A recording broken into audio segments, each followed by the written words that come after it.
হাত সিগারেটটা দে তো। আর মেয়ে রাখেন আপনার সিগারেট মিয়া, পোলা বান্ডা দিয়ে আপনি সিগারেট আনেন মিয়া। এই সিগারেট আনাই তো লাগাইছেন একটা গঞ্জাম এখানে। বাবা কি করতেছ? সিগারেট গেঞ্জাম মানে? আরে হ মুরব্বী, আপনি যে সিগারেট আনান লই তো লাগছে মা বলে গঞ্জাম। আপনি এই ছোট পোলা বান্ডা সিগারেট আনেন, এটা কি আপনি ঠিক করছেন? এরকম কাজ আর জীবনে করবেন না আপনি, কথা মনে রাখবেন। মুরব্বী, আপনি যে কামটা করছেন এই কামটা আর কোনোদিন করবেন না। আর ওর লগে তো আমার গেঞ্জাম লাগাইছেন এর লাগিয়েই। বললাইছে বাবা, আমার মাফ করে দাও। যান যান, আপনার মাফ করে দিছি। বুঝেন না কোনো কিছু না, ছোট পোলা ফান্ডে সিগারেট আনান। ছোট ভাই মাফ করে দাও আমারে, আমার ভুল হয়ে গেছে। আমার এর লেগে তোমার মারছি, বুঝতে পারি নাই।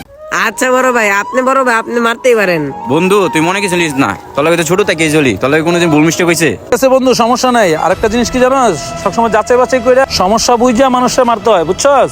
আর এই মুরব্বী কথা কয়ে লাভ আছে? মুরব্বী যদি মাথায় এরকম থাকতো তাহলে আমি বুঝতো যে ছোট পোলা পান্ডে দিয়ে কি মেশে সিগারেট নেয়। মুরব্বী তো পাগল। যা, এগুলো সব বাদ দে। ঠিক আছে বন্ধু, সবকিছু বাদ দিলাম। মুরব্বী একটা কথা মনে রাখবেন,